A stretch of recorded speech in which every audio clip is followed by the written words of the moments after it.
Today's session, we will talk about multiple sequence alignment. We started talking about it in our last session to discuss next generation sequencing. So we'll pick up from there, continue speaking and practically doing multiple sequence alignment to understand what does it do and what kind of information does it provide us.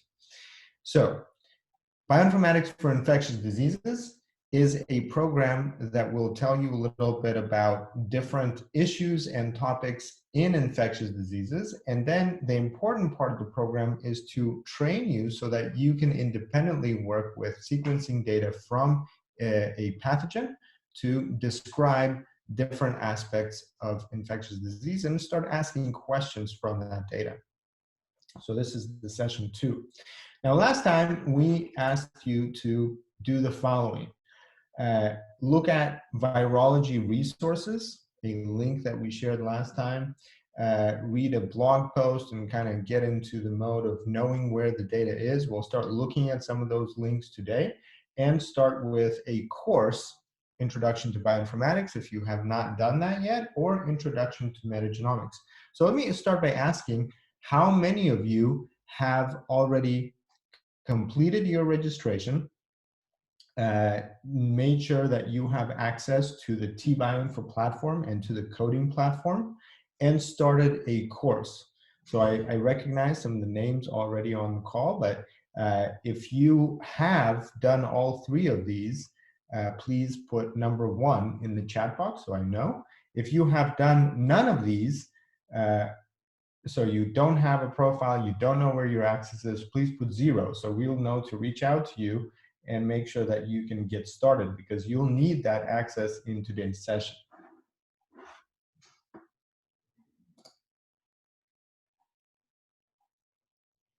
Okay, is there anyone here that has completely not logged in to the Bioinfo platform, has not updated your profile, has not looked at any of the course materials? Is there anyone like that in this session so that we will know to reach out to you and make sure that you have that access? Okay, well, if you do not have that access, we'll discover that very soon. So please let us know in advance. Bioinformatics for Infectious Diseases is a program that will allow you to apply bioinformatics analysis to different types of data. So I will show a few examples today, and we'll do that together. But whatever we do today, keep in mind that it is designed to introduce you to the methodology, and you're always free to pick a different type of a data set and start asking similar questions of that data set. So I just wanted to make that sure, make sure that that is clear. We will not have time to necessarily go into every different pathogen that you might be interested in, but that doesn't mean that you have to stick to the projects that we discuss here. As soon as you feel like you understand the concept, try to apply it to a data set that you are interested in. And if any issues come back to us and tell us. So where would you tell us? Let's take a look. Here is the organizational page for Bioinformatics for Infectious Diseases. How many of you have visited this page? Okay, so if you have visited this page, if you've seen the courses, projects, syllabus, and different tabs right here, please let me know. You will see that there's going to be a forum. Right, here's the tab for a forum. You can see there the recordings. You can also see this recording as you scroll down. So for example, our last session is right here, and you will see different people that have joined the program down beneath. You can explore people's profiles. How do we know that your profile is complete? How do you know that your profile is complete? So here's a person's profile, and you can see that they have a profile picture. You can see that they have updated information about themselves, so we can find you. And you're starting to accumulate points. That means that you're making progress with the coursework. How do you edit your profile? If you click on your profile tab right here, you will have here different types of fields that you can fill out. And eventually you will see here your certificate for the program and your project proposal if you've developed a project proposal. So if you just look at the members tab for bioinformatics for infectious diseases, you'll see that some of you have yet to work on some of these aspects. So for example, Dr. Tsakoulas and Shegdar and Mona, you probably need to go into your profile and update some of these aspects. And then some of you, like Anita and Athanasios, you have everything completed. So that's great because right away we know who you are, we can connect with you, and we know if you are making progress as expected. Now, I mentioned that there's a forum. Right here, the second tab for the forum, you will see here that you can post questions or issues that come up. You will also be able to post a project, whatever you're interested in, and we'll make that post available in a few sessions from now as we're just getting started. But the objective of this forum is to help us address any issues that come up so that it does not take that long, so that you don't have to wait until the next session to get an answer. So please, if you have any questions, any issues, you just post them right here. So I'll just create here a topic. So let's call it technical issues. And if you have anything that you want to post about,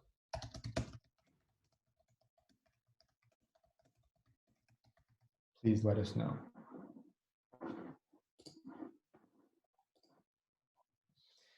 All right. Let's review what we covered in our last session. So in our last session, we looked at definitions about infectious diseases. So let me ask you the first question. What is a key characteristic of infectious diseases? 1A, they lead to higher rates of death than non-communicable diseases. 1B, fever, inflammation, and dehydration. 1C, caused by an external pathogen. And 1D, hard to diagnose and treat. So what is a unique feature or characteristic? All right, excellent. So thank you, Mona, Babis, and Dr. Manav. 1C, that's exactly correct. That's how we recognize infectious diseases being different from non-infectious diseases. So let's talk about non-infectious diseases. What is a key characteristic of chronic diseases? 2A, caused by genetic factors only. 2B, do not respond to treatment with drugs. 2C, are only prevalent in third world countries. 2D, not caused by pathogen and are not shared between unrelated people.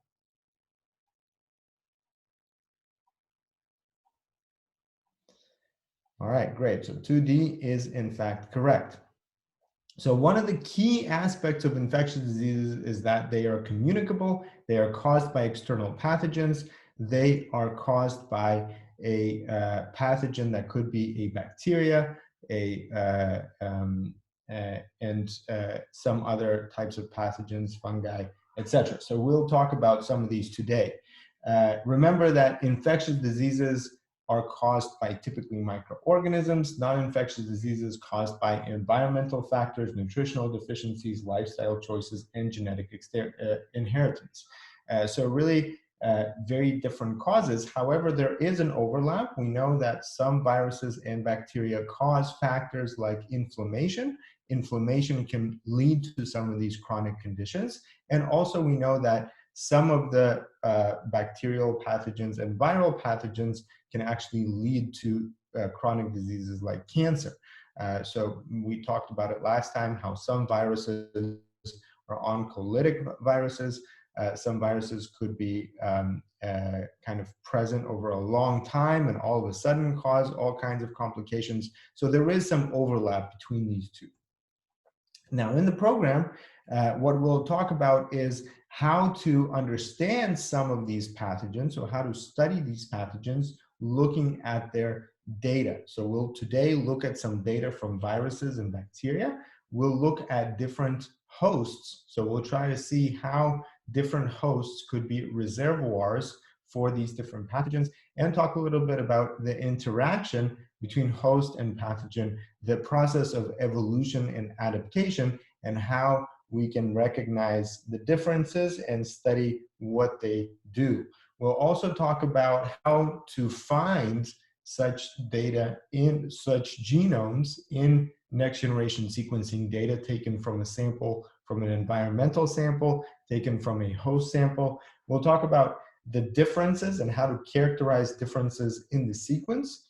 And we'll talk about what does that mean? What does that allow us to understand about the virus in terms of different approaches to intervention, as well as to understand what are the different characteristics in terms of population, rates of transmission, rates of death, etc.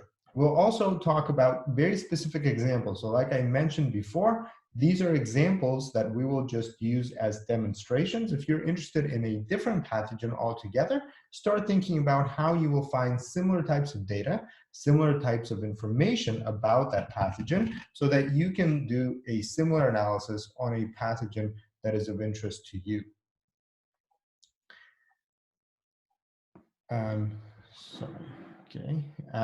Okay, so one of the things that I wanted to briefly review before we continue is the process of sequencing. So we talked about this last time already. Let's just do a quick review of some key concepts.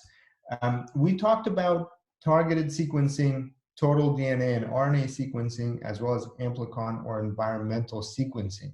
The main approaches here produce two different types of data.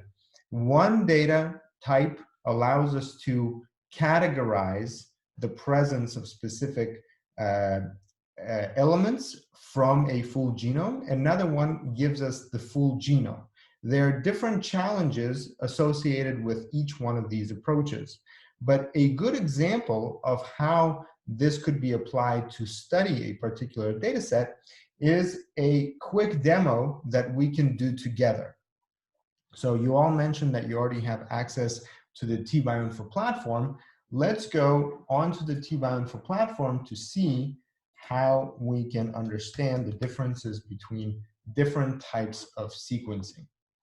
So first of all, if you will follow with me, so first of all, if you can let me know once you reach the server Bioinfo platform, we'll look at that first. So once you get there, please put in 1 in the chat so I know that you're there, and I'll wait a few minutes so that we have a few people already there. We don't have to go back and review this again. So please let me know once you've reached the site.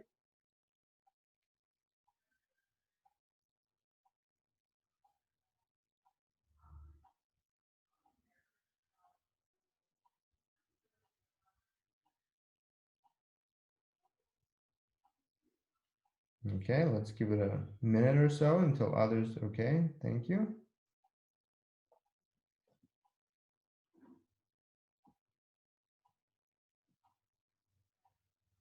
Okay, so let's go right here to metagenomics microbiome and click on this button right here, and we'll look at metagenomics regular. So we'll go in here. Okay, you should be logged in, so you should see your account right here. And you'll see this pipeline builder. So to illustrate this concept, we'll click on Start. Then we will look at alignment of our data onto a reference genome or database. So here we'll use a database. And then we'll just count how many matches do we have to a particular entry into that database, and use annotation to replace the names from the database with the taxonomic classification of that particular element that we find. Okay, so if we complete this pipeline, you should get these kinds of outputs right here. So please let me know once you have gotten the output that you see on the screen. Okay, maybe you can put number 2 if you have completed this demo pipeline and you now see the results just like what you see on my screen.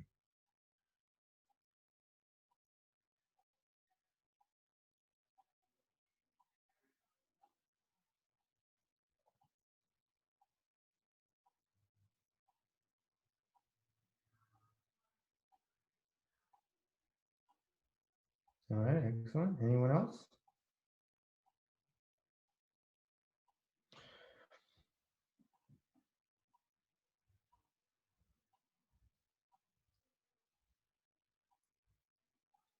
Okay, so everyone can see these outputs here, and let me explain what these outputs mean. So first of all, we have some statistics about mapping. So if you click on this file, you'll see how the data set that we had, which is just one sample, this is the sample name, and it's a FASTQ file. You can see how it mapped onto the reference. Now, the reference, as I mentioned, was a database. So by looking at this file, how many percent of the reads do you think were totally mapped to the reference database? So how many reads do you think were mapped?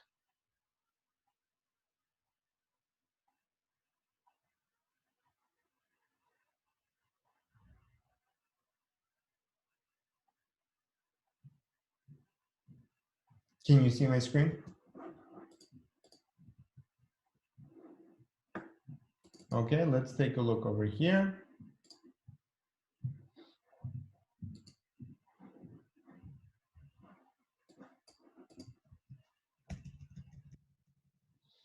Okay, you can see this is the name of the file. And it contained 4,766 reads, right? So that's the number of reads. But the question is, out of these reads, how many reads were actually mapped? The answer is right here. So overall alignment rate is just 34.52%. So in other words, over 60% did not map onto this database. Maybe we can ask the question why that didn't happen. But every time that you do mapping, you're expecting some rate of alignment. So some FASTQ files will contain millions and billions of reads. Some will contain a small number of reads, like 4,000 reads or 5,000 reads almost. But importantly, in every case, this rate of alignment will vary between different samples that we take. So if we take this one sample, we can see that different reads align differently, and only 34.52 is the overall alignment rate. So this is important to remember. Now, the other thing that you want to remember is that the output of this particular pipeline, which is mapping of reads on a database, will provide us with an annotated table. So we can take this file and open it just in Excel to see what's in it. We will see that the reads are counted by a particular taxonomic level, okay? So here you can see the level is organized by taxonomy. You can see the levels of taxonomy identified by these letters. Okay, so species, genera, etc. So you can see in this kingdom file, so you can see how it is organized by taxonomy. And the name is inside after that letter. So we can organize our information and decide what level of taxonomy do we want to count by, because our ultimate objective here is to identify prevalence, so how much of a particular type of bacteria was found. Now, looking at this data, which type of sequencing do you think this was?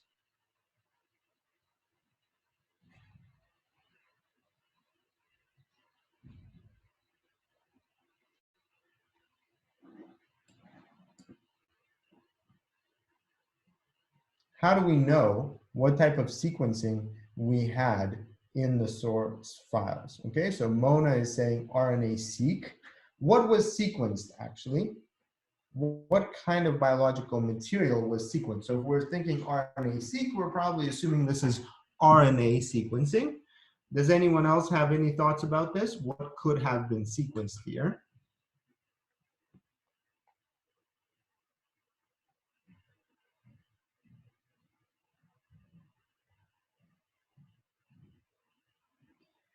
Okay, Bobby's is saying ribosomal subunit, so that's in fact true. So we can see here 16S RNA, which stands for 16S, the small subunit of the ribosome.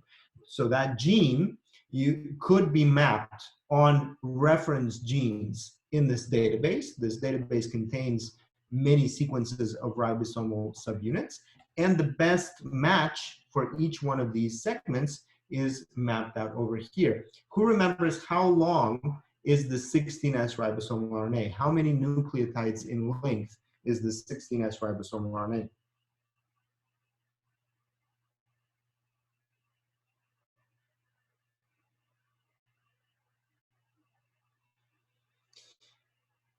Okay, the answer is 1,500, so 1,500 nucleotides in length. And so what we see here is that full length of the 16S ribosomal RNA that is mapped onto the reference database. Let's take a look briefly at another example. Okay, let's go back to areas of analysis. And this time we can go to mutation variant, parallel analysis of mutation variant data. So if you click down here on this drop-down button, you can see this demo variant calling for cell lines. So please click on this link and let me know once you're here by putting number 3 into the chat box.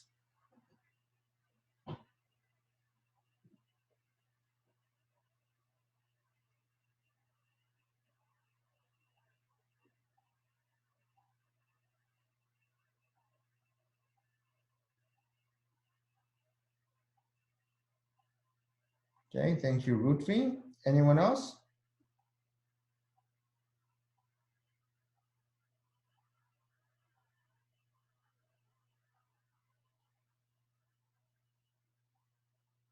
Anita, anyone else?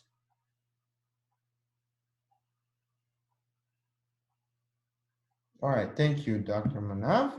So here we have a different type of a pipeline. Let's prepare this demo pipeline. You'll see that we take some read sequencing data, and then we will map it onto the reference genome by pressing on bow tie 2. And now we'll click on visualization. So remember, the same type of bow tie mapping was used in our previous pipeline in a different context. So here we'll visualize the results of mapping. And once you prepare this pipeline, so just a very simple 3 or 1, 2, 3, 4 button pipeline, click right here on visualization. So this visualization will open a JBrowse. This is a free open source software that you can use to visualize what's called SAM files. So these SAM files contain the information about the beginning and the end of each read and how it maps, how it aligns to the reference genome. Okay, so here you can see that we have 2 samples. So sample 1 in group 1 and sample 1 in group 2. So 2 samples. And here we have a lot of reads aligned to a reference genome. Okay, now remember that the positions are organized by segments, in this case chromosomes. So by looking at this data, what would you say this data represents? What organism do you think this is?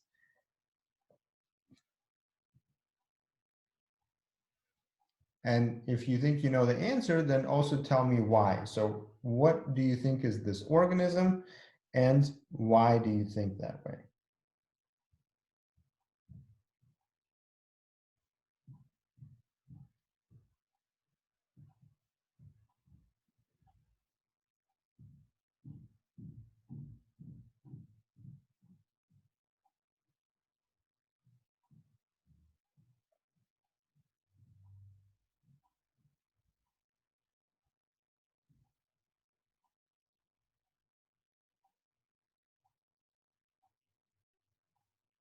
Okay, any ideas what organism this is?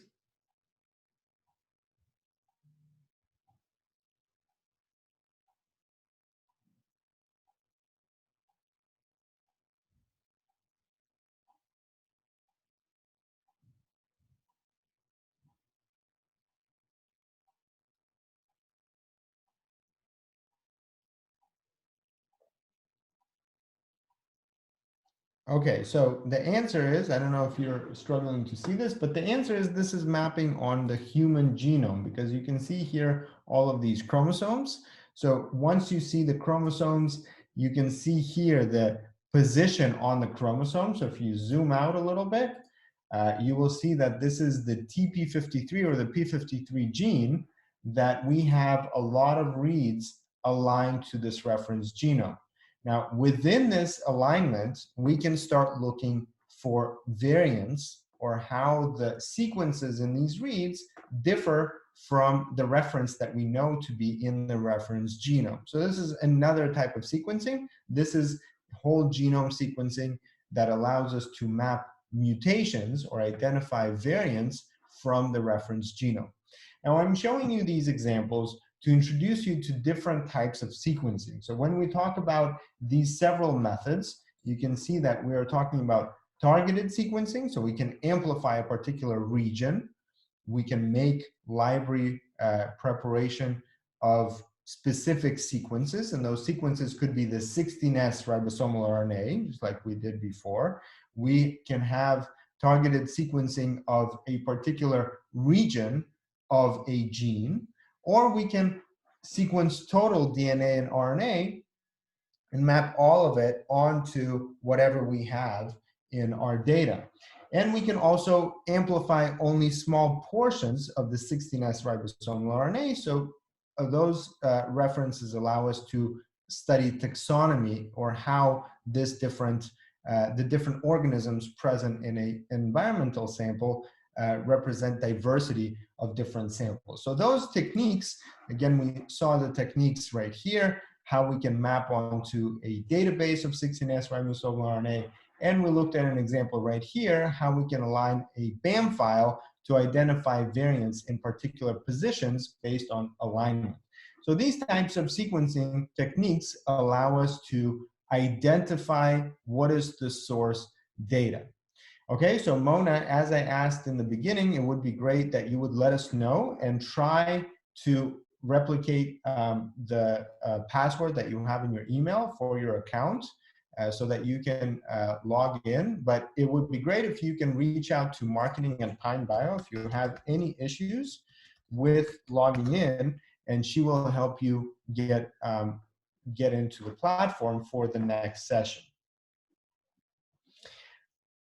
Okay, so did you have any questions about these different types of sequencing techniques and what kind of information we can extract from this type of sequencing? Does anyone have any questions about this?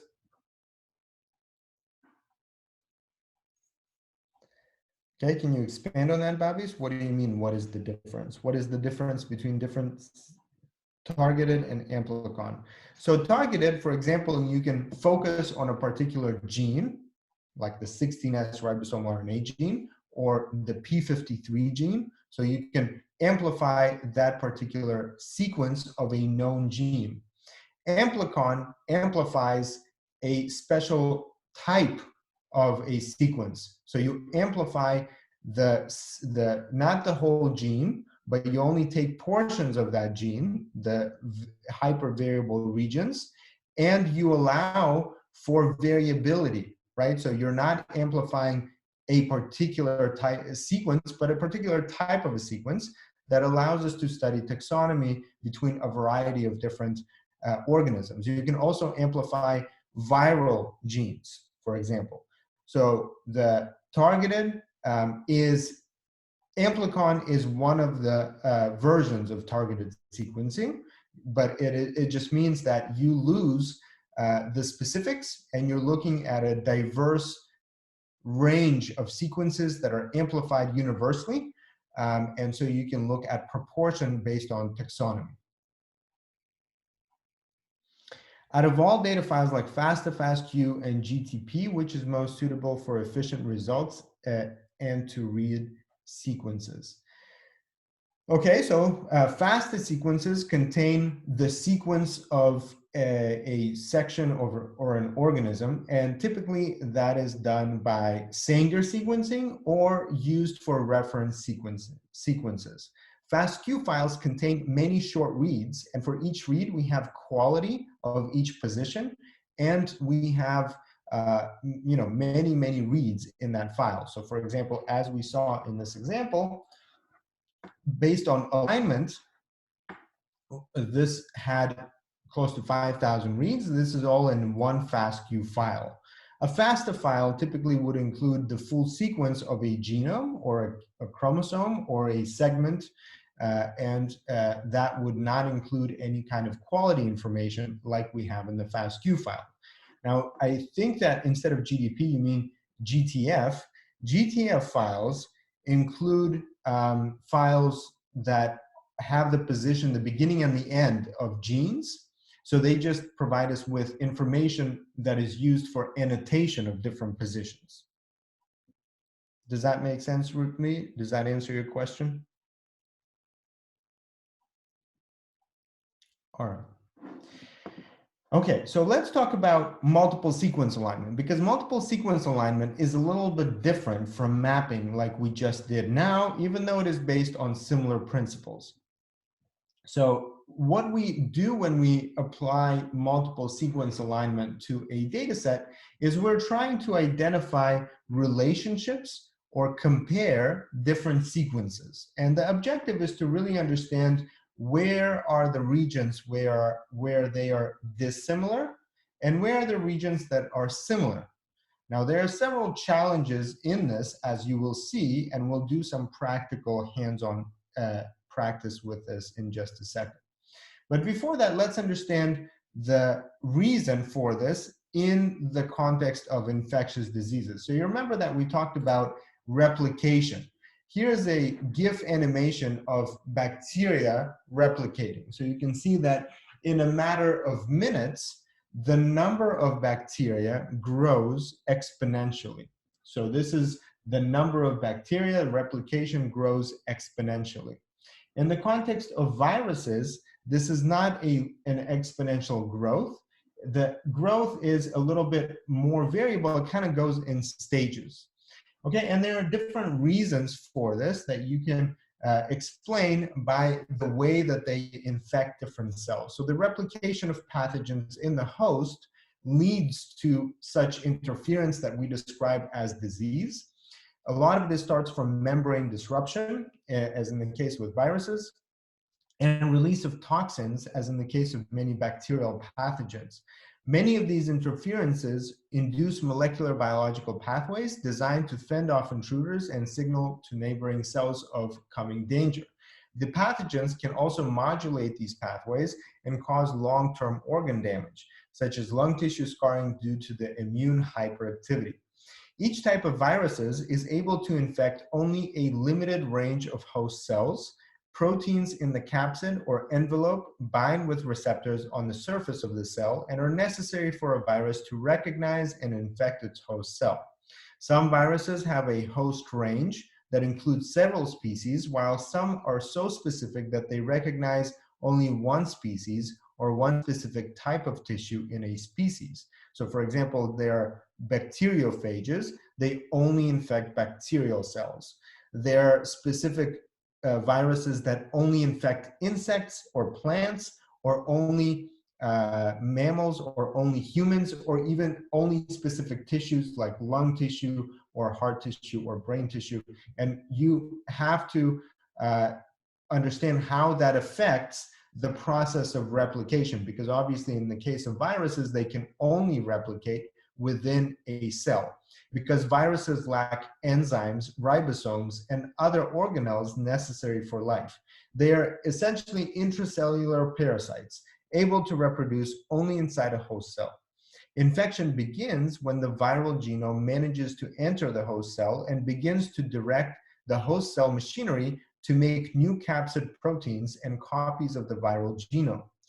Remember that to produce new virus particles, the virus gains all the necessary enzymes, nucleotides, amino acids, energy, etc., all of those things from the host. So after the capsid protein and nucleic acids are synthesized, they usually spontaneously assemble into new virus particles.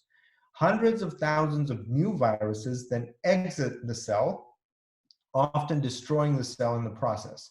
The new virus particles are then free to infect most cells. And this process is called the reproductive cycle. So the viral life cycle ends with the death of the cell. Viruses with this type of life cycle are called virulent viruses. Okay, and the process of infection and progeny, right? So when a virus enters the cell and then replicates inside that cell to then get out of the cell, right? So this is called progeny, and this is called the ancestor. And so in the process of replication, because we have genetic material in RNA or DNA form that is replicated by this host machinery, there are mutations or changes that occur in this genetic material.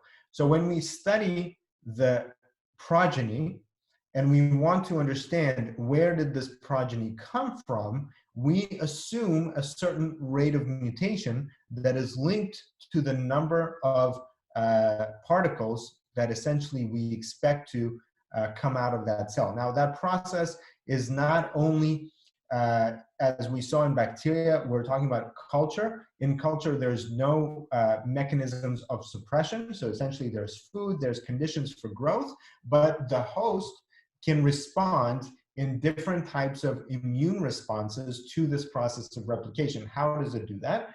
It does it by modulating temperature. So for example, specific types of bacteria live in ranges of temperature. And as that range of temperature changes, the number of bacteria that replicate goes down. The same is true for viruses. There's also immune responses like inflammation, and then immune responses to identify these viral particles and essentially destroy them. So these are called immune pressures, and the different pressures cause the viruses to evade the immune pressures. And the only way they can do that is by accumulating mutations. So we can study these processes by looking at the changes in the genomic sequence. The rates of mutation are different between viral types. So we can see here different types of viruses. RNA viruses mutate faster than DNA viruses. Single-stranded viruses mutate faster than double-strand viruses. And genome size appears to correlate negatively with mutation rate. Viral mutation rates are modulated at different levels, including polymerase fidelity, sequence context, template secondary structure, cellular microenvironment, replication mechanisms, proofreading mechanisms, and access to post-replicative repair. Additionally, massive numbers of mutations can be induced by some virus-encoded diversity-generating elements, as well as by host-encoded cytidine adenine deaminases. Our current knowledge of viral mutation rates indicates that viral genetic diversity is determined by multiple virus and host-dependent processes, and that viral mutation rates can evolve in response to specific selective pressures.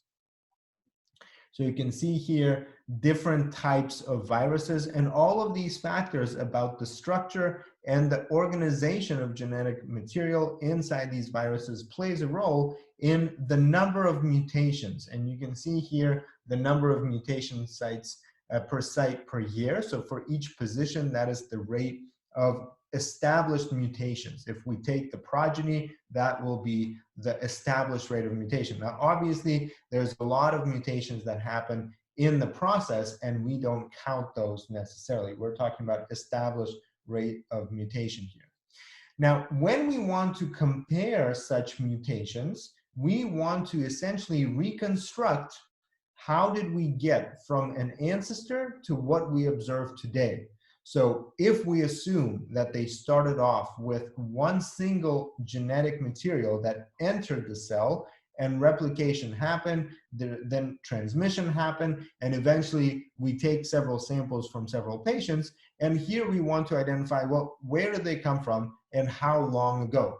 That is called the reconstruction of a phylogenetic tree. So we want to reconstruct how they are linked together into clades and organized into defined nodes and branches, and what is their relationship between different branches or within a clade. So how far away, how distant they are from each other.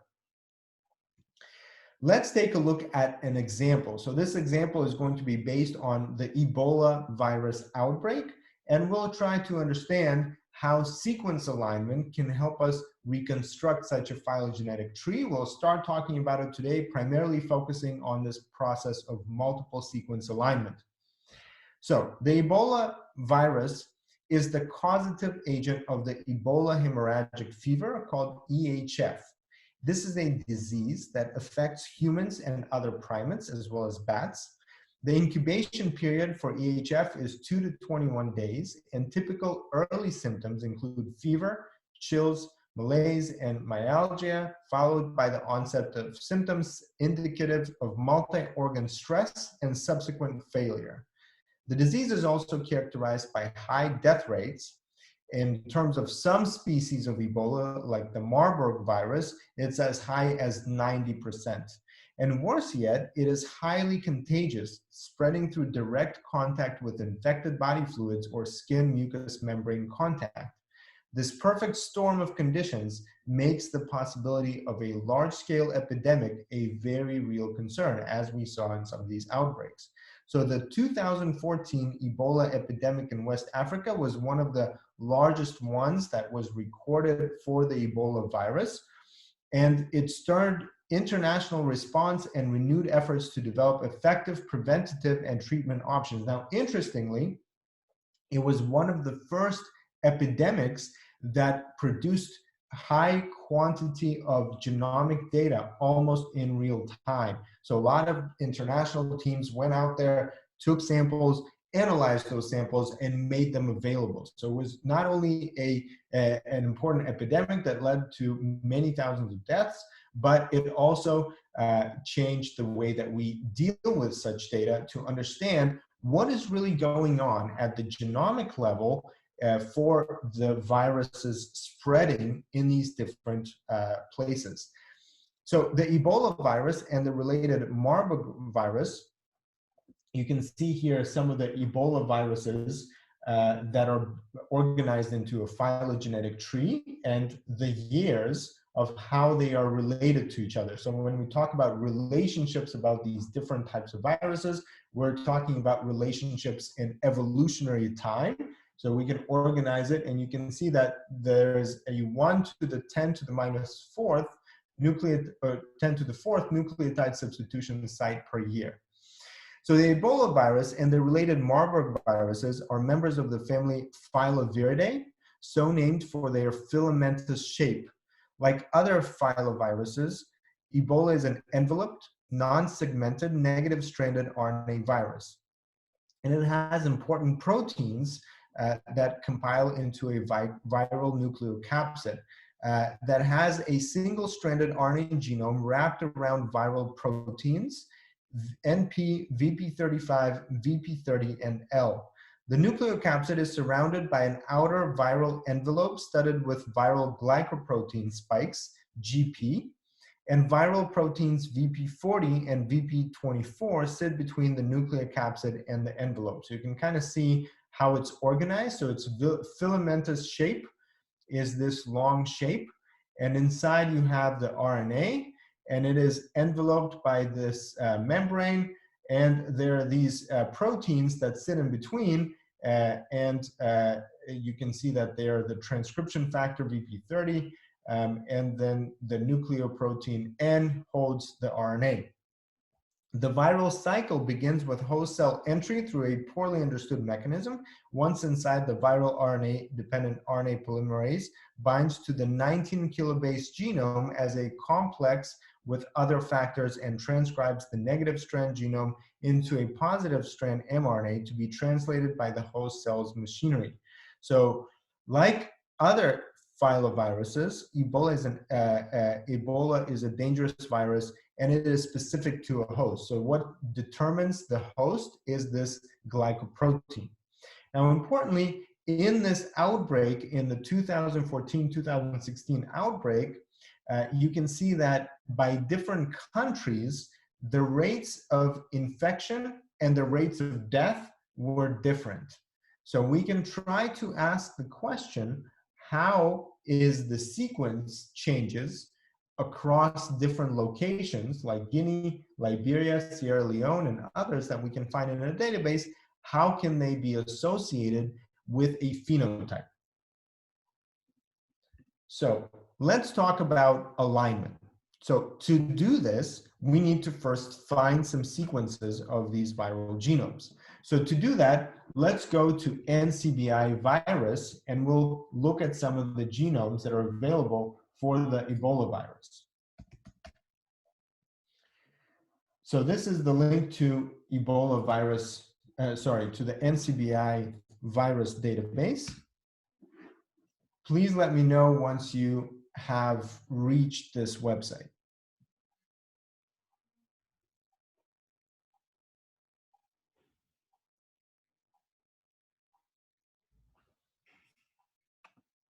Okay, let's give it a couple of minutes.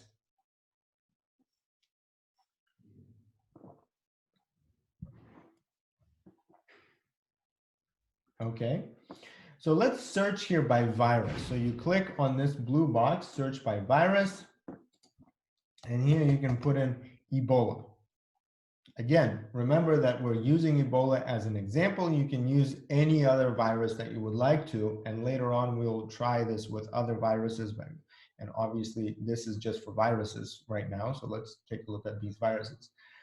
So you can see Ebola virus, the first one. Let's click on this one.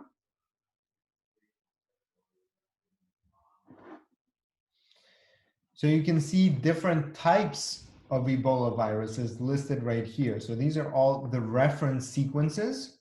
For example, we have 1, 2, 3, 4, 5 different subtypes of the Ebola virus. So let's first select all of these first viruses, 1, 2, 3, 4, 5, 6. So the RefSeq viruses. And then click right here on build phylogenetic tree. So we'll do that first. Okay, so if you have selected them, click on build phylogenetic tree. You'll see that it will take just a little bit of time. And let's take a look at this tree right here. So how many of you have this phylogenetic tree? You're seeing this phylogenetic tree?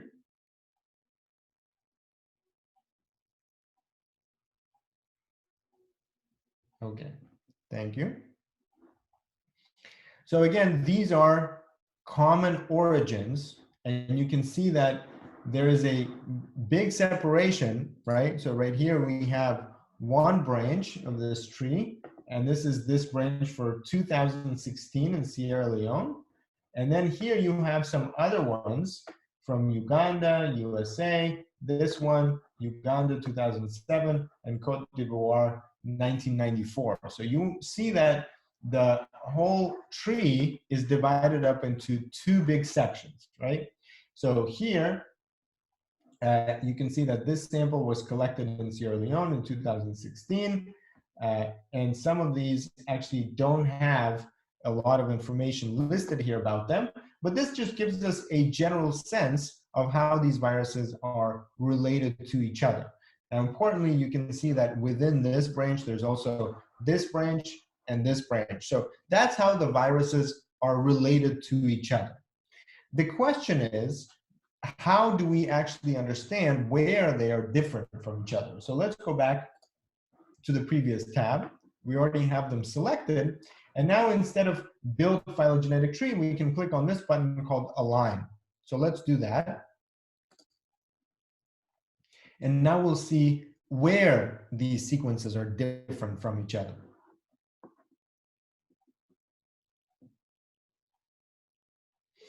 Okay, so here you can see several things. Here we have all of our samples. So 1, 2, 3, 4, 5, 6. You can see here the consensus genome. So how do they compare to each other? And we can take some region. Okay, we can zoom in. to understand how this alignment was done. So you can see, for example, gaps in some places. In some places, you see red as dissimilarity and gray as similarity. And you have here different coloring options, and so you can see that it's only showing us differences. You can also change it to frequency-based differences. Okay, and frequency-based differences means that within a particular bin, how many differences do we observe? Okay, for example, if we move over here, you can see that some segments are completely missing in many of these viruses, and some areas are exactly the same. Okay, so how many of you are able to see this alignment?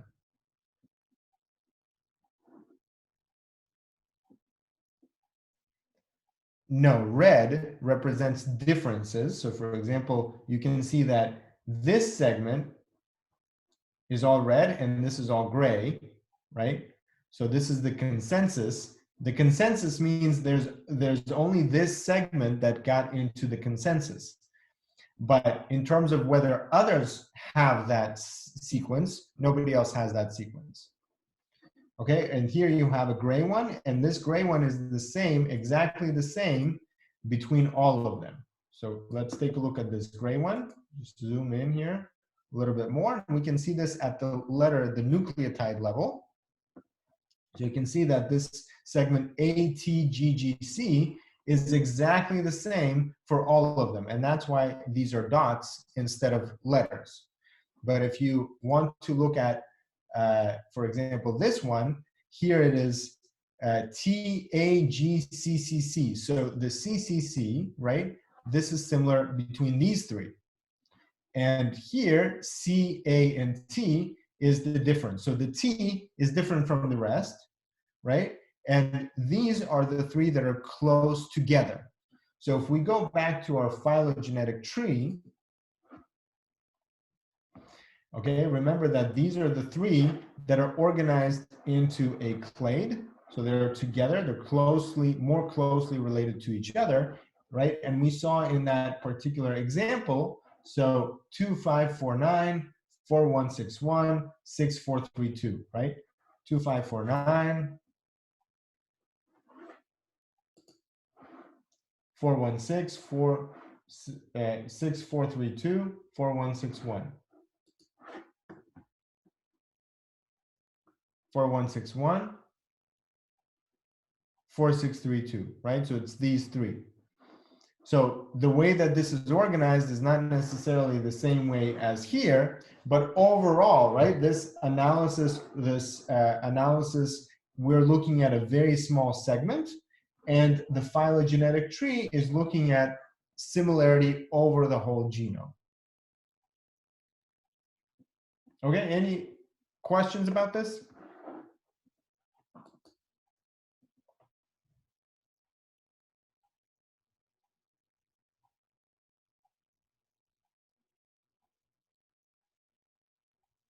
Okay, so if there are no questions, let's try to ask a specific question, okay? So let's try to ask the question, how do sequences of the same type of Ebola virus are different by location? Now you can ask a different type of question. You can ask the question, how is this different by date? So for example, the year that it was collected, or how is it different by host, whether it was sampled from a human, or you can see this one was sequenced from another animal, and this is another animal, right? So you have this different types of metadata associated with each one of your samples, so you can start asking about these kinds of associations between phenotype and genotype, right? So let's take a look over here. We have geographic region. So maybe when we look at geographic region, we can compare some different locations in Africa. Okay, so for example, here, remember that we had this example. Guinea Liberia, and Sierra Leone, right? So let's take a look. First of all, we will take Ebola virus. Zaire Ebola virus is the Ebola virus responsible for that outbreak. We'll make that host the same. So we'll make sure that this is human. And you can now see that there are some from 2019, right? So for the dates, collection date, we can say from 2014. So let's do 2014, January 1st to 2016. So 2016, December 31st. Okay, so this is the range. So we have the range, we have the host, and we have the specific type of this Ebola virus. Now we want to select several examples by geolocation. So right now, how many do I have? I have a total of 2,241. So another important thing to remember here is that not all of these are going to be complete. Some of these are only going to be segments. So remember that the average length of the Ebola virus is 19,000. So you can see that the range here varies as well. So let's make sure that we have nucleotide completeness. We only have 325 complete genomes and a whole lot more of partial genomes. So let's just select the complete ones.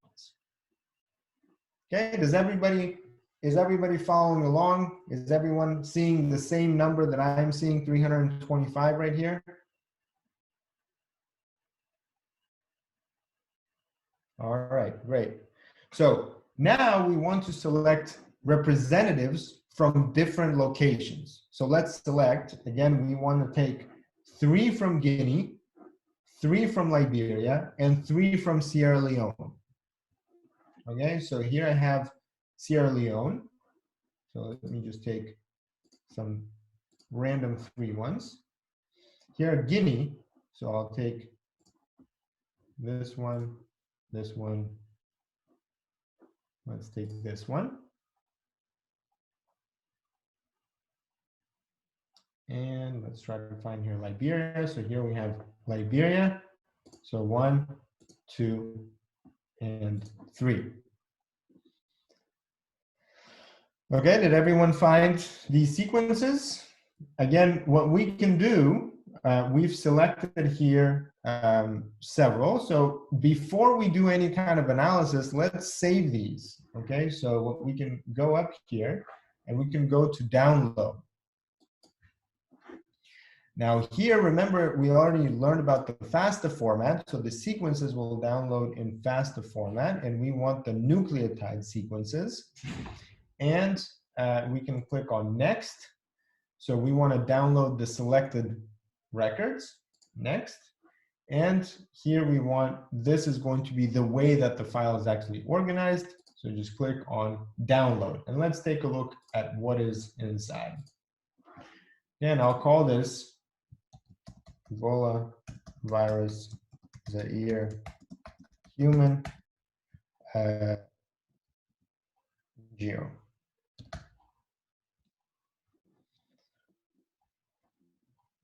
And let me open this file so we can take a look at what's inside.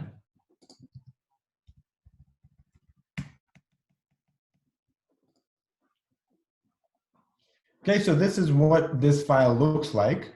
For each one of the genomes, we have this character that separates the genome. So if you just do search and I put in this, I will see how many genomes I have. So I have 9 genomes. So make sure that you have 9 genomes in your file as well.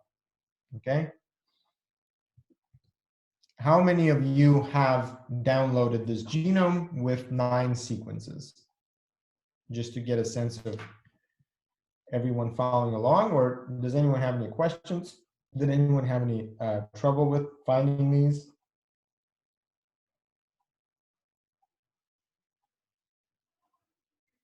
Okay, so I see that Bobby's found everything. Did anyone else download a file with the genomes?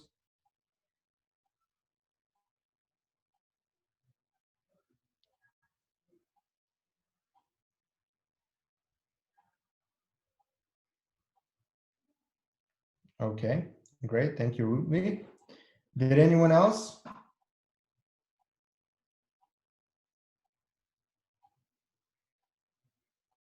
All right. Okay, excellent. So now we have a sequence file, right? So each one of these sequences is about 19,000 nucleotides. So 19 kilobases in length. And what we can do, as we already did with the previous example, let's close this and let's close this, is we can ask a general question. Well, how are they related, right? So we can build a phylogenetic tree. So let's build this phylogenetic tree. Okay, looking at this phylogenetic tree, would you say that the sequences are different by geolocation? Yes or no?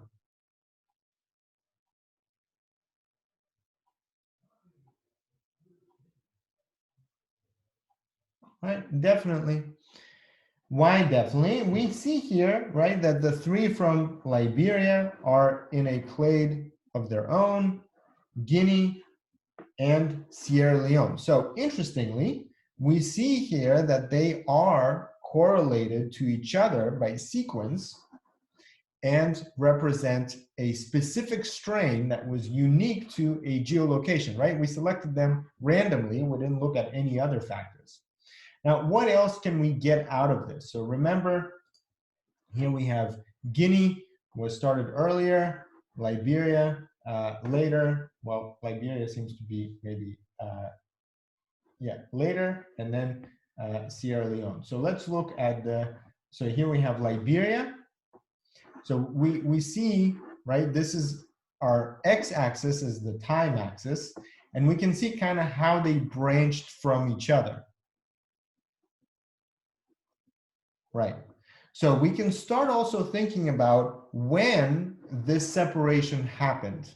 So we can actually ask the question, when did this separation happen? And the other question we can ask is, where, in which particular sections of the genome were they very different, right? So how do we ask that second question?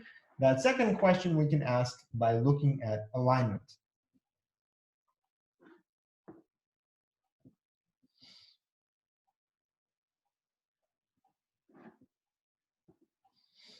Okay, now there's not as many changes, but we see here how they are organized. And again, remember that the red is dissimilarity. Okay, so the red is dissimilarity and the gray is similarity. So you can start looking at how the changes in the genome are combined, right? They're the same differences within a particular group. For example, you can see here, these three have this change, or in this group, these three have this particular change, right? So the different areas here have different types of changes, right? So now the objective for you is to start asking these specific questions, right? How do we identify a particular region that can define the different clades in this phylogenetic tree, right? So here we can see a good example. And this example tells us, okay, let's take a look more closely.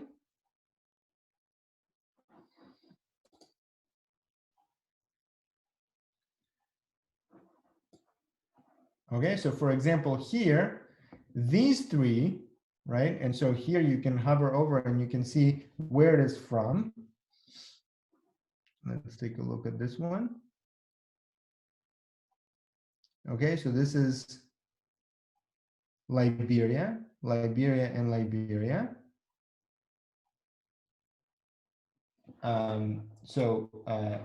Guinea is Jin. So we have these three are from Guinea. And these three are from Sierra Leone, right? So these have this unique mutation that can help us identify this particular strain that is unique to Guinea. Okay. So the important factor in mutations, however, is that mutations occur with different impact on the protein sequence. So remember that the process of infection happens when a virus enters the cell and replicates inside using different proteins. So the impact of mutations at the nucleotide level has to do with what impact do they have on the protein sequence, which is not in nucleotides, but in amino acids, right? So if we think about the process of replication, we need to also remember that the bases that we are looking at, the nucleotide bases, are going to be translated into proteins, and different types of mutations, point mutations that we see here, have a different impact on the product, and the product is defined in amino acids. Now, what types of mutations do we have? We have missense mutations. Missense mutations are changes of a single base that results in a change in the amino acid sequence. So for example, here you can see a mutation. These two stay the same, and this one changed. So that is a missense mutation. A nonsense mutation is a mutation that changes the codon to what's called a stop codon. So the translation stops at this position, which means that the resulting protein can be truncated, so it is deficient.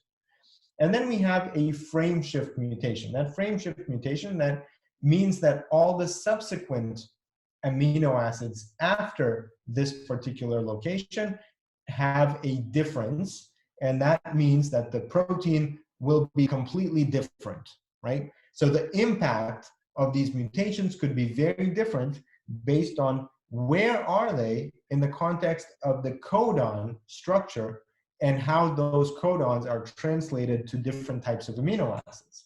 So when we will do this analysis on the T-Bioinfo platform, we will try to link the mutations to the changes in codons and to their impact on the amino acid sequence. Okay, so here we have the nucleotide sequence. Here we have the amino acid sequence that results from the changes in the nucleotide sequence. Okay, so just to get a sense of how many of you actually have your file, your FASTA file. So did everyone download this file, or I can also share it with you? If you want me to share it with you, I can definitely share with you this file that I have.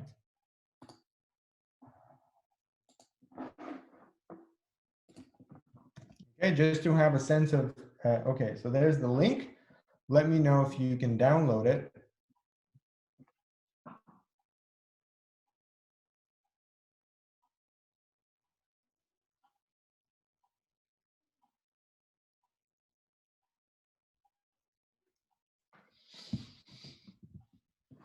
Okay, so how are we going to perform this together? Let's go to the platform, areas of analysis.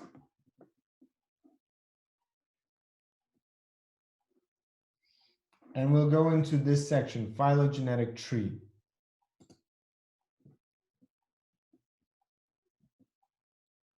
Okay, so let me know once you're here so I know to proceed.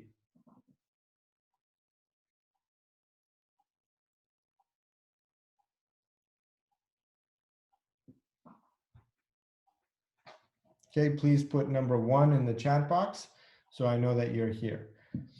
Okay, so again, where did I go? I went from areas of analysis. I went right here into phylogenetic tree.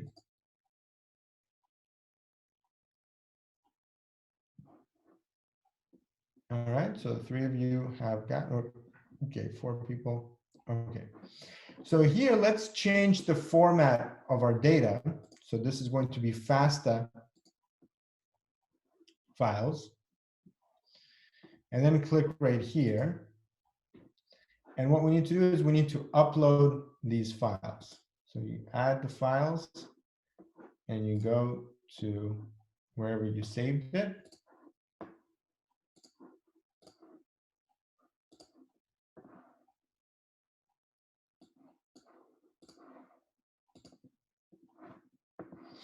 And it should be uploaded. Group selection, just drag it here. And we can skip this evolutionary time. And let's build our pipeline. So we'll go from start to multiple sequence alignment. Then we will convert it to different amino acids. Now remember that amino acids have different physical and chemical properties. So different properties like polar, non-polar, and how they interact with other types of environments. So it gives you a sense of what types of properties you expect to change based on multiple sequence alignment. And we can also analyze here different types of codon positions. Now, then we can build this phylogenetic tree. Now, in reality, the phylogenetic tree follows an assumption about the infection process itself. So remember this process of replication that we went through. We talked about how it's different between bacteria and viruses, and it is actually based on a known process. And this process could be modeled. So based on different phases, for example, a log exponential growth, a stationary phase where you have a plateau in the number of living, and so the rate of cell division and death roughly equal, and then a decline. So all of these could be modeled, right? So here's actually a representation of a model based on viral replication stages. So these could be modeled. And here you have different models that allow you to reconstruct the relationship between sequences based on their differences. So it's called, these are different types of phylogenetic analysis methods. And here we have 2, APE, or a generalized method for phylogenetic relationship, and BEAST, which is an Bayesian method to do it based on different types of models. So for example, birth-death process, speciation Yule process, and coalescent constant size. Okay, so in our case, we're assuming a constant rate of birth and death. So we can choose, for example, this one. And we can also determine based on which sequence, the nucleotide or the amino acid, right? So the nucleotide will include all of the mutations. The amino acid will only include mutations that are causing an impact on the amino acid. Not all mutations do that. So let's keep that nucleotide, click on save, and then click on end. Now this will submit the pipeline to the server, unless I waited too long. Let me try to do this again.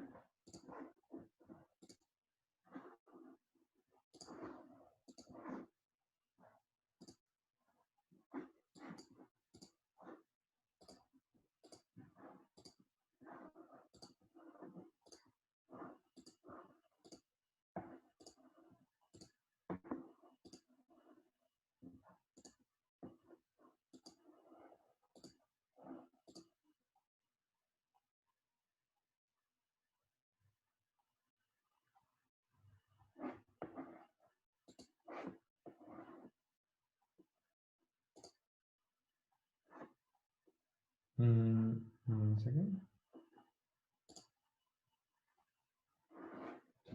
Okay, there we go. So now we just need to save the pipeline.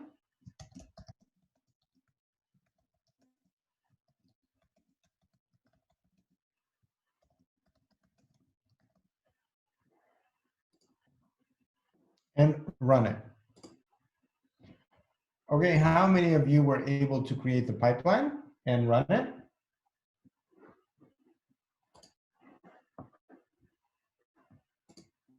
And just take a look right here. If anyone's having issues, let me know.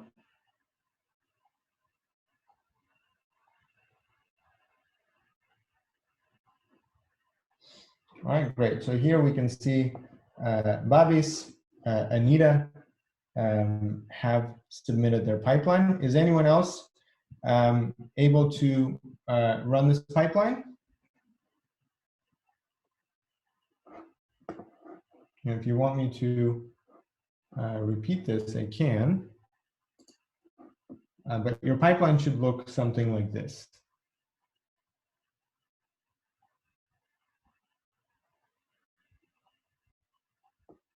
Okay, Mona, Rootby, have you been able to submit the pipeline?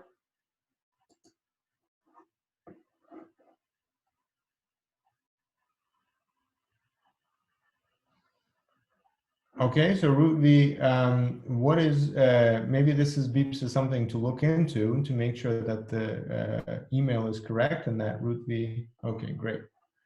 So if you're added to the group, which you should be able to see it right here. So if we don't, what about Mona? Mona, were you able to? Okay, great. So Beeps, if we could please check about Mona's and Rootby's pipelines, they should be appearing here.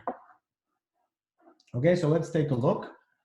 This pipeline, just to know that it is processing, you can reload, right? Don't just wait here. It's not going to move if you just wait. So you reload, and when you reload, this has the different processing percentages, so you'll be able to see that right here. So once the pipeline is over, you will see that the pipeline will be 100% complete, and only then you will get all of your download files. Okay, so in our next session, we'll actually take a look at the downloaded files. And in the meantime, let me show you how this works behind the scenes. Okay, so what actually goes on into every step of the way so that you understand what happens in the code. Okay, so for those of you that have submitted the pipeline and you're just waiting, let's go over here to a coding lesson to understand how this actually works. Sorry. Okay, so please let me know once you've reached this as a course. We'll try to understand how this works in R.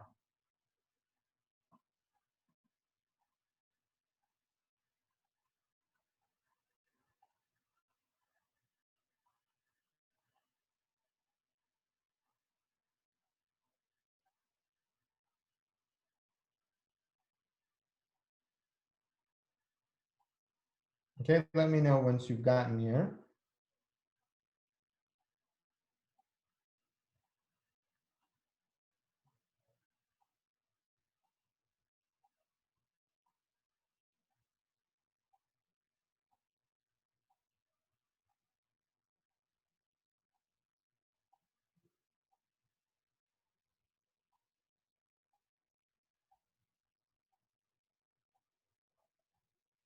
Okay, did anyone else get to this lesson?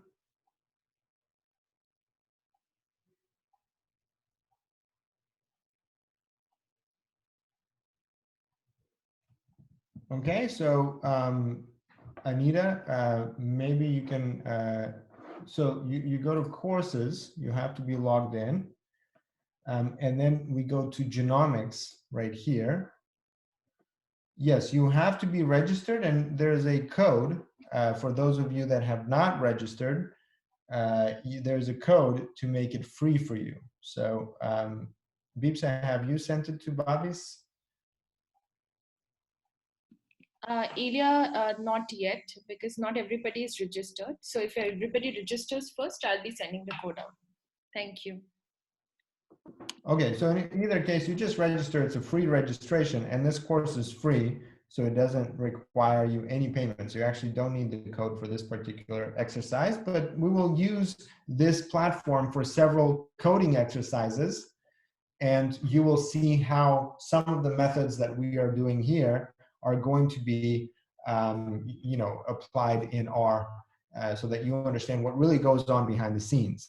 So Bobby CS, please remember that you use the exact same email, don't change the email, and you create a profile, and then all of the points from the assignments completed on this platform will go towards your profile on the educational portal as well, and be counted towards your completion certificate. Okay, so how many people have gotten to this lesson?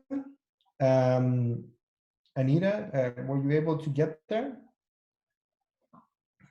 Okay, so this is a brief introduction to sequence alignment and how to work with sequences in R. And that's going to be useful because specific types of modifications to the way that the pipelines work, or working with very detailed segmentation of your data, is going to require some flexibility. And so if you understand the concepts here, it will greatly enhance your ability to extract more information and better information out of the data that you have. So here you have some brief explanation of different amino acids and nucleotides, and so you can load your amino acids into an object. So remember that R is an object-oriented language. You can call them anything you want, and then place inside any kind of a sequence. Once you have those objects, you can do certain manipulations of those objects. For example, convert RNA sequence to amino acid sequence, and other types of things. And including, you can do pairwise alignment. So you can align two sequences. And to do that, you have here a full code explained that we will practice here in a second. So here you have just a description of the code, and then you get here to an assignment that allows you to do this in R by changing the code. So if you go to one of these available coding sections, we can just delete everything. Okay, and let's go back and see here how to do sequence alignment. So pairwise sequence alignment is what we want to do first. So here you can see this is the code. We can just copy it and paste it right here. Okay, so we will load the libraries, load data. So we have our first sequence. This is this third sequence. And then we perform pairwise alignment. So here we have, let's take it and we'll say that this is DNA sequence 1, DNA sequence 2. We don't need the third one. Okay, and then here, instead of patient 1 and patient 2, we actually have to say DNA seq 1 and DNA seq 2.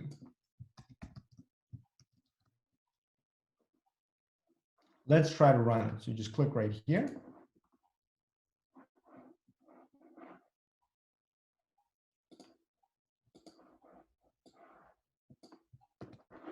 Try reloading this real quick.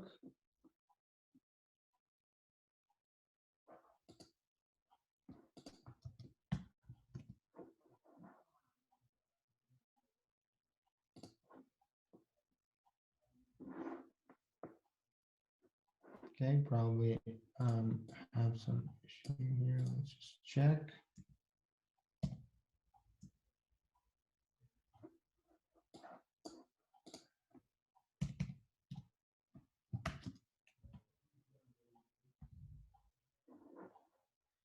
Okay, the problem is right here, I believe.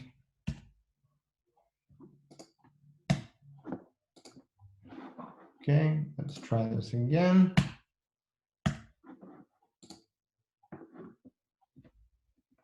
All right, so now our code is working, it looks like. And we have this result. Okay, so the result shows us the alignment, okay? Just to clear this from all of the errors, let's just clear the console. And then we'll run the code again. And what do we get? We get here global pairwise alignment of these two sequences. And you can see that there's a score for this kind of an alignment. So as a result of matching these two sequences, and we can see that one of them is longer than the other, right? So we can ask, what is the similarity, and give it a number, give it a score. This score will go into determining the relationship between these sequences, right? So remember that this number 102.6865, let's try to align two sequences that are exactly the same. What will that change to the score? So 102.68 is what we had. The score increased to 142.68. Okay, so if we introduce many changes, the score will go down. If we keep it exactly the same, the score will go up. So just to, okay, so here, for example, the score is minus 16. Did anyone, was anyone able to do this assignment? You know, again, we're just getting started with this program. So this session is really to introduce you to practical use cases of these different types of resources that we're going to be using in the whole program.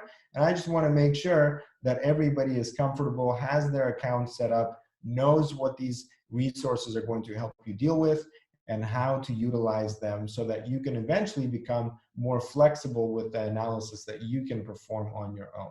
Okay, did anyone, was anyone able to complete this little exercise in R?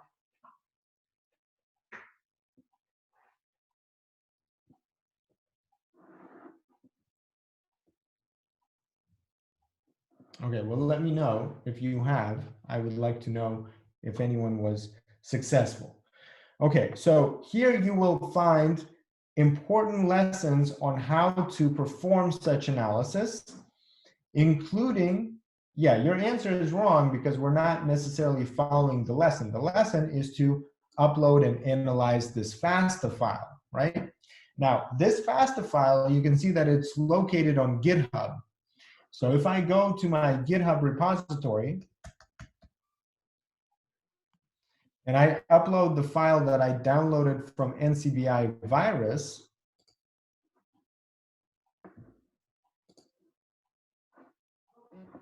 okay, so let's upload this FASTA file to this repository.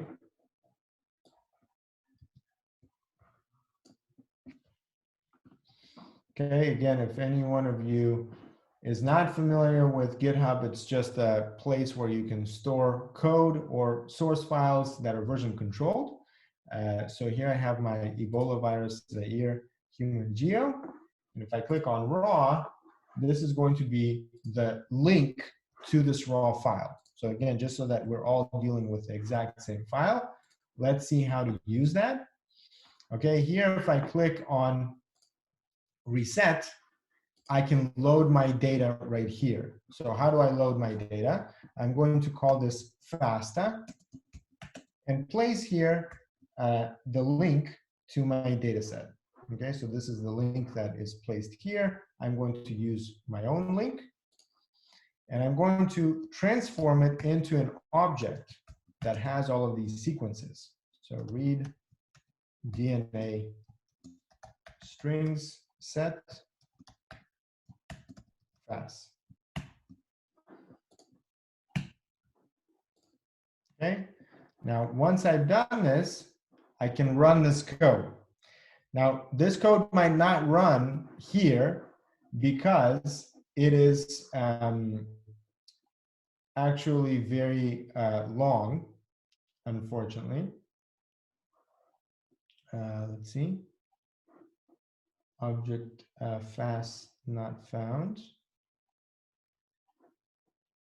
Okay, that's because of this FASTA. Let's try this again. So it might fail just because the files are very big, okay, but actually it did work. And we get here an HTML file that allows us to visualize the sequence alignment. Okay, so you can see here we have the sequence alignment with the consensus. Okay, so you can see again, you have dots.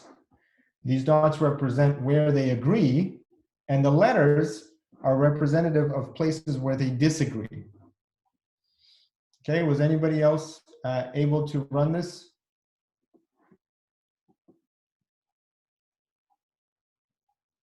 Anita, were you able to run this file in the alignment?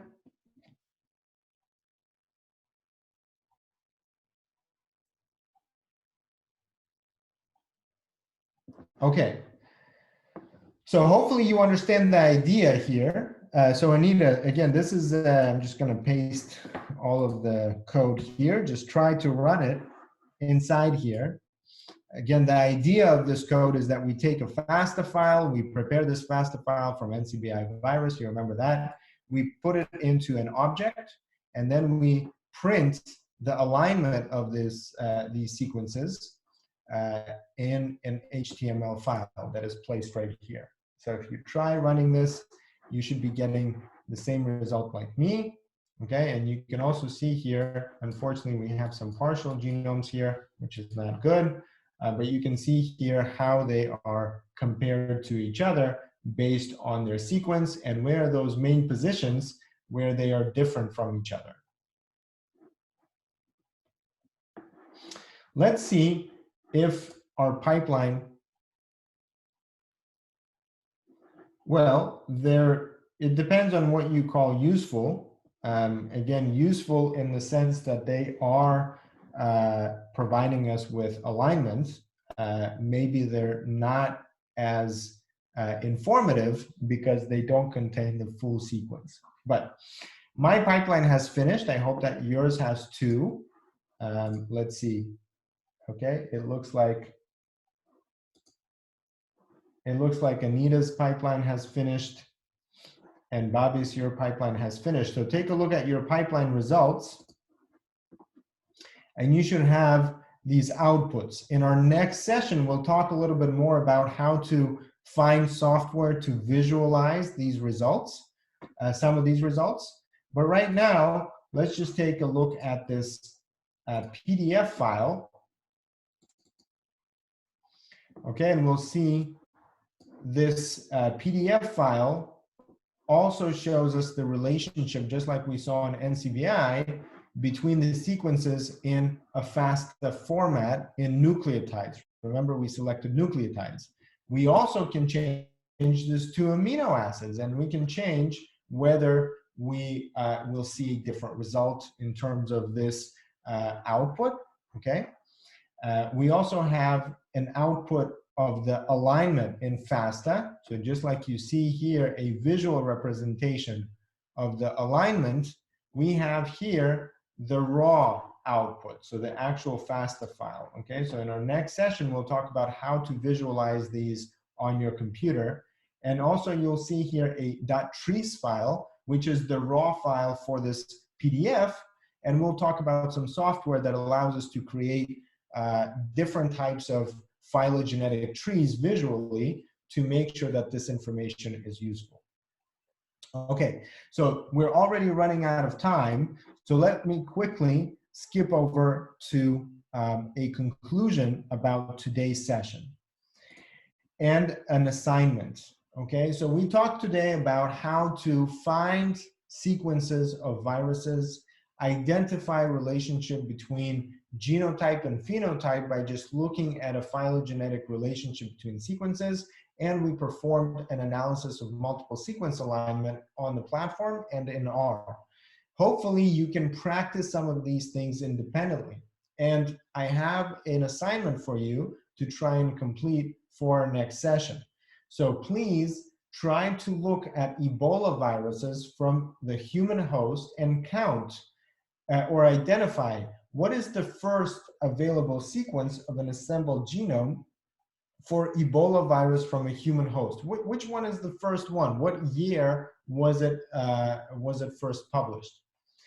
And then the second question is, how many different hosts can you identify with a full genome for all types of coronaviruses? Okay, so this will help you explore some of the genomic data about viruses on NCBI virus. Okay, so I am going to put this into the chat box so you can copy that for our next session. And please practice this on your own. So again, these types of interactive sessions like we are doing today are going to be most useful if you are able to practice independently and complete some of the assignments on your own as we go through, so that you are comfortable and confident that you can replicate the same analysis that we do in the session. And if you have any questions, so I'm going to put this right here, assignments. Okay, so number 1 and number 2.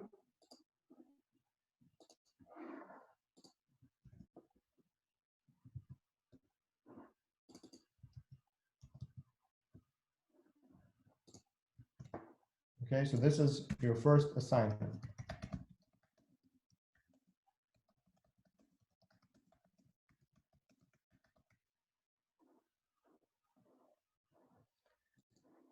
So if you want to submit a response to this assignment, and we are going to discuss this in our next session, you can just post on the forum as a reply to this posting. Okay, does anyone have any questions in conclusion?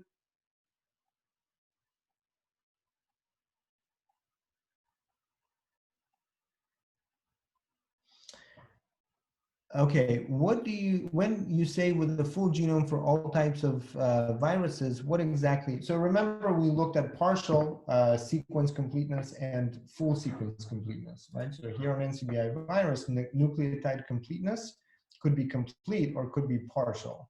Now, when you select complete, that still means that it can have some gaps, but it's going to be submitted to NCBI as complete. So if you just put this filter right here as complete, you should get the results.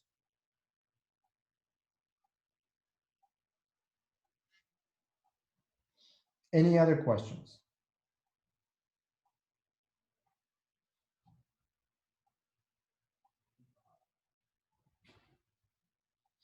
Okay, great. So if there are no other questions, thank you again for joining this session. I hope that it was informative, and hopefully you will have the chance to practice some of this independently now that you know how to run these pipelines, how to find data, and how to practice this in R.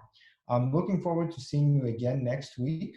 We'll have our next session, and in that next session, we'll do a little bit more hands-on to understand different types of data and different types of comparisons that we can make, including how to visualize our results and present them in a meaningful way.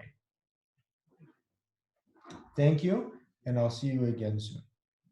Thank you, Ilya. And I just wanted to add for everyone who has not yet created an account on Code OmicsLogic. So once you sign it or sign up to Code OmicsLogic, you will receive an email. And from that email, you can reset your password using the link. And once you're already logged in, if you just follow the link, it should take you to the platform. So the next time when you are there, you would see your email appearing. You won't have to log in or enter your password again and again. And let me know if you're having any other problem with this. Thank you so much, everyone, for attending today's session.